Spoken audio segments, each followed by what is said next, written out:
sebagai ahli dihadirkan di bidang apa? Jaksa penuntut umum menghadirkan ahli psikologi forensik dalam sidang pembunuhan berencana Yosua. Dalam sidang, Ketua Umum Asosiasi Psikolog Forensik Reni Kusumowardani menyebut tingkat kecerdasan Sambo di atas rata-rata, sementara Putri Chandrawati berada di tingkatan rata-rata seumurnya. Ahli psikolog forensik menjelaskan orang yang memiliki kecerdasan lebih tinggi cenderung lebih baik dalam merencanakan sesuatu. Ferdi Sambo memiliki kecerdasan di atas rata-rata, kemampuan abstraksi, imajinasi, dan kreativitasnya sangat baik. Secara umum, cara berpikirnya lebih ke arah praktis dibanding teoritis, dan pola kerjanya tekun, motivasi berprestasinya tinggi untuk mencapai target yang melebihi dari target yang diberikan kepadanya. Ibu Putri Chandrawati memiliki kecerdasan yang berfungsi pada taraf rata-rata orang seusianya. Jadi berbeda dengan Bapak FS, Pak Sambo yang memang memiliki kecerdasan tinggi. Hal ini menggambarkan kemampuannya untuk dapat memahami informasi dan menyesuaikan diri dengan tuntutan dari lingkungan sesuai dengan orang pada umumnya.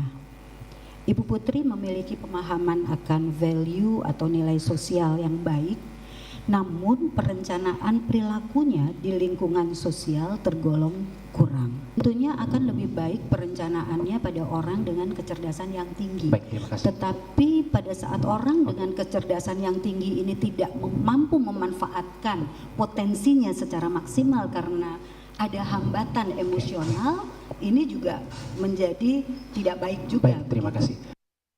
Sementara untuk 3 terdakwa lain, Richard Eliezer, Ricky Rizal, dan Kuat Ma'ruf, ahli psikologi forensik memaparkan hasil analisis kecerdasan yang berbeda. Kuat Ma'ruf kecerdasannya tergolong di bawah rata-rata dibanding populasi orang seusianya. Jadi Bapak Kuat Ma'ruf ini agak lebih lambat dalam memahami informasi. Saya harus menyampaikan ya Pak, mohon Siap, maaf, Bu. ini bisa Iya. dibuka. Ya, izin Pak Kuat. Iya. Dia senang dibuka, Bu.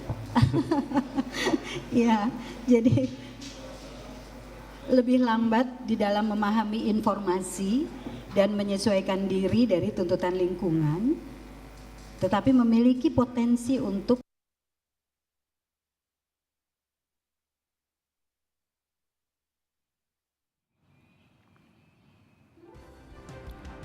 Variasi tingkat kecerdasan para terdakwa pembunuhan berencana Yosua mulai dari di bawah rata-rata hingga di atas rata-rata. Lalu bagaimana analisis terhadap tingkat kecerdasan dan kepribadian Sambo dan 4 terdakwa lain terhadap konstruksi kasus pembunuhan Yosua? Kita bahas bersama pakar psikologi forensik Universitas Indonesia, Nathanael Sumampo, dan bergabung juga pakar hukum pidana Universitas Tarumanegara, Heri Firmansyah. Selamat malam Bapak-Bapak. Selamat malam Mbak Friska. Saya ke Bung Nael terlebih dahulu. Kalau tadi kita lihat di persidangan ahli psikologi forensik menyebut bahwa analisis psikologi forensik para terdakwa ini dilakukan secara berbeda. Karena karakteristik kepribadian, juga tipologi perilaku yang berbeda-beda. Nah kalau digambarkan seperti apa Bung Nael prosesnya? Ya memang suatu asesmen psikologi forensik ini seorang psikolog itu menggunakan suatu metode dan proses ilmiah dalam rangka memahami kasus yang kemudian dirujuk kepadanya.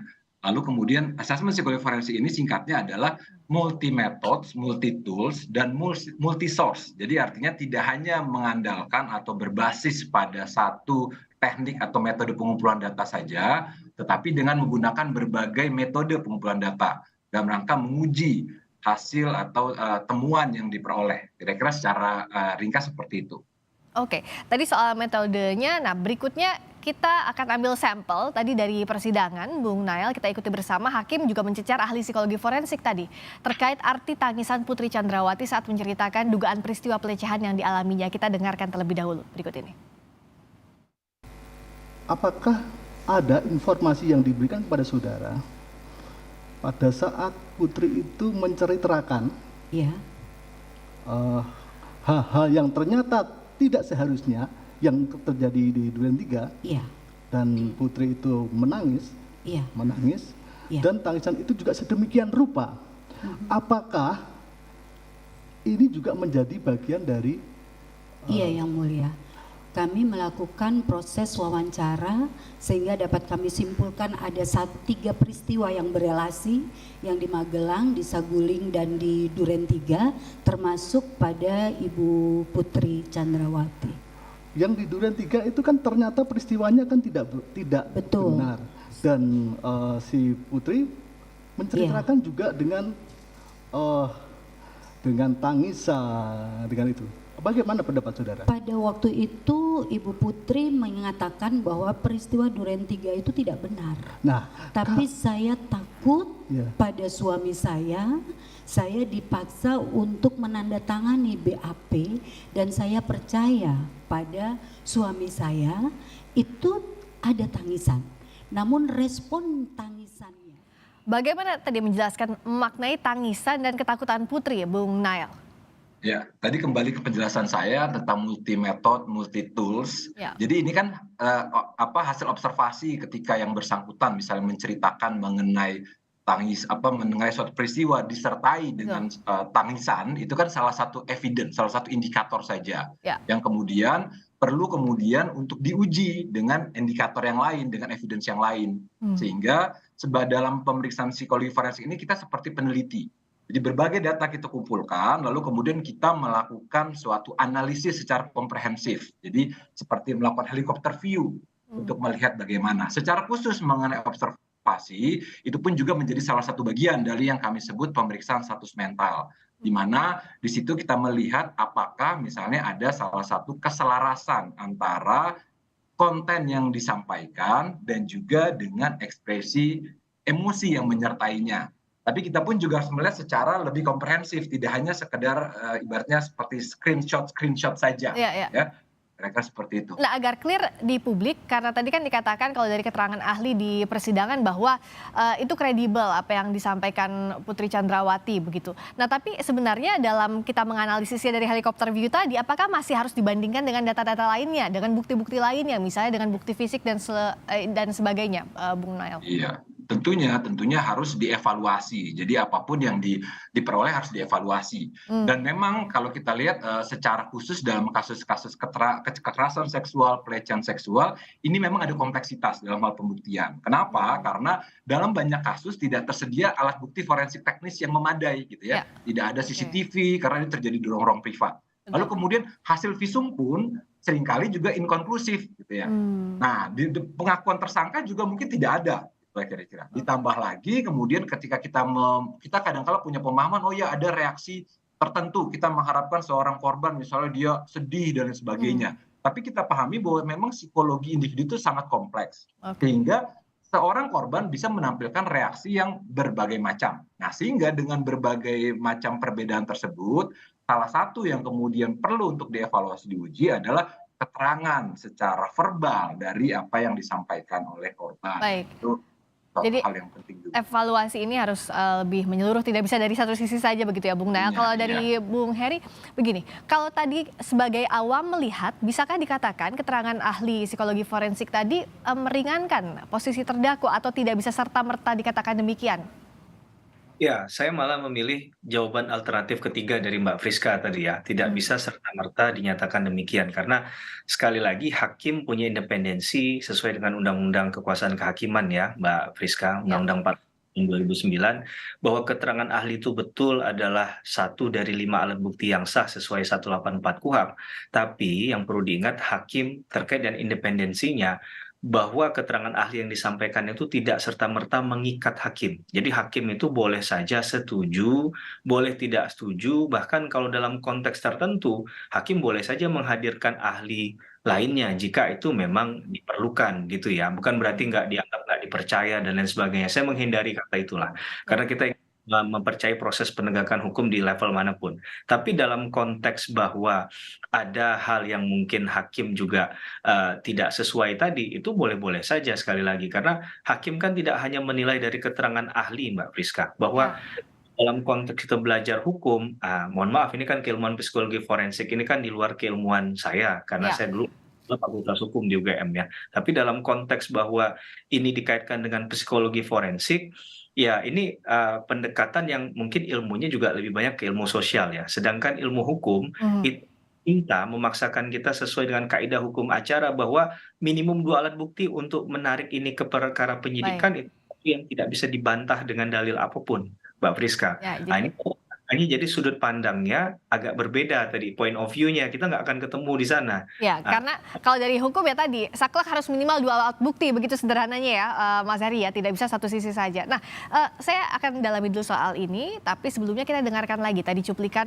ahli psikologi forensik Reni Kusumawardani di sidang menyebut bahwa keterangan Putri Chandrawati soal peristiwa pelecehan seksual di Magelang ini kredibel atau dapat dipercaya. Menurut ahli, keterangan Putri memenuhi 7 indikator keterangan yang kredibel. Kita ikuti. Di dalam laporan kami ada satu simpulan yang berbunyi bahwa keterangan Ibu Putri Chandrawati terkait dengan peristiwa kekerasan seksual yang dialaminya di Magelang, yang menurutnya dialaminya di Magelang, itu bersesuaian dengan indikator keterangan yang kredibel. Nah, bagaimana kami menarik itu? Kami menyesuaikan dengan kalau dari sisi hukum, Mas Heri, bagaimana membuktikan? Kan kalau untuk kekerasan seksual ini kompleks untuk dibuktikan kebenarannya, betul ya? Kalau tadi dari sisi psikologi forensik dikatakan kompleks, begitu pula dengan ilmu hukum, Mas Heri? Ya, saya tadi mencoba menyorot dalam konteks tadi kredibilitas ya. Kredibel dengan validitas, saya nggak tahu nih. Kalau orang hukum sih senang menggunakan istilah yang berbeda-beda ya Mbak Friska ya, bahwa belum tentu kredibel itu valid dia, karena pasti alat ukurnya beda lagi. Kredibel dalam konteks pada saat itukah dilakukan, atau dia benarkah alat ukurnya memang itu yang dilakukan secara metode, karena metodenya kan banyak pendekatannya. Jadi menurut untuk meyakinkan bahwa orang ini benar atau tidak melakukan atau menjawab sesuatu itu kan memang alat ukurnya banyak ya Mbak Friska ya. Jadi dalam konteks hukum kita nggak bisa menilai hal itu terlalu dini, karena begini. Kalau dalam konteks kejahatan misalnya kita bicara tentang kriminologi, faktor pengetahuan, pengalaman, bekerja di mana itu juga jadi penting Mbak. Ketika orang ini biasa bertemu dengan, mohon maaf, para penjahat, para pelaku kejahatan, kemudian bahkan dia melakukan penyidikan dengan orang-orang itu, maka pengetahuannya di atas rata-rata. Dia bisa ini disampaikan, ini ditahan, ini saya gas, saya rem, kapan waktunya pun dia tahu dinamika itu. Nah, ini yang kita nggak menyaksikan, tapi ini yang secara saintifik tadi bahasa Mas Nail itu diukur di sana kan begitu ya. Oke, kalau dari Bung Nail, bagaimana membaca kredibel dengan valid ini, maknanya seperti apa sih? Ya, jadi saya pikir kita harus memulai dengan memahami bahwa aparat penegak hukum, hakim, jaksa, kuasa hukum, termasuk juga ahli, kita tidak pegang yang namanya ground truth. Karena kemudian kita tidak hadir di situ, kita tidak melihat secara langsung gitu kan. Tetapi dengan metode yang kita gunakan, kita sedang bergerak mendekati ground truth. Tapi kita nggak akan pernah betul-betul sampai 100% di ground truth tersebut gitu. Itu yang pertama. Lalu memang yang kedua, psikologi ini kan ilmu yang mempelajari mengenai tingkah laku. Jadi kemudian berkembang dari hasil riset-riset, kajian-kajian mengenai tingkah laku. Nah, sehingga kemudian tadi memang betul dalam salah satu topik di dalam psikologi hukum atau psikologi forensik adalah kredibilitas dari keterangan. Ya. Saya pikir kita tidak bisa, karena tadi kita tidak megang ground truth, jadi kita tidak bisa mengatakan bahwa oh ya ini benar terjadi ini, benar terjadi itu dan sebagainya. Itu di luar kendali kita. Tapi kemudian ketika kita masuk kepada keterangan, ini sama seperti, oh ya ini keterangannya lebih berkualitas dibanding yang disampaikan oleh yang lainnya misalnya. Kenapa demikian? Karena misalnya kita lihat, oh ya metode atau teknik yang digunakan untuk mendapatkan keterangan itu, metode yang lebih bisa dipertanggungjawabkan, yang evidence based, yang pertama. Lalu kemudian yang kedua, ini kan sama seperti kita melakukan penelitian. Kita melakukan semacam analisis kualitatif lah katakanlah begitu, dari apa yang dikemukakan. Sama seperti dari ini memang ketika kita bicara kredibilitas keterangan, riset-risetnya umumnya mencoba mengevaluasi.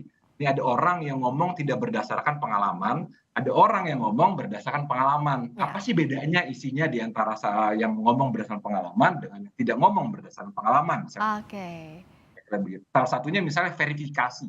Oh, orang bicara tentang berbasis pengalamannya dia mengemukakan data-data yang bisa diverifikasi. Nah, itu salah satu contohnya saja. Oke. Dimengerti artinya begini, dalam proses pembuktian di persidangan kita tidak bisa lihat dari satu sisi saja, oh ini terbukti, oh ini benar atau tidak, karena tadi kalau dari hukum acara pidana harus dibuktikan minimal 2 alat bukti dan kembali lagi ke independensi dan keyakinan hakim, begitu pula dengan segi keilmuan ada metodologinya tidak tunggal begitu ya, harus dibuktikan dari berbagai sisi. Terima kasih sekali lagi atas penjelasannya dan diskusinya malam hari ini Bung Heri Firmansyah, pakar hukum pidana. Terima kasih juga Bung Nathanael Sumampo, pengurus Asosiasi Psikologi Forensik Apsifor dan juga pakar ahli psikologi forensik dari Universitas Indonesia. Terima kasih.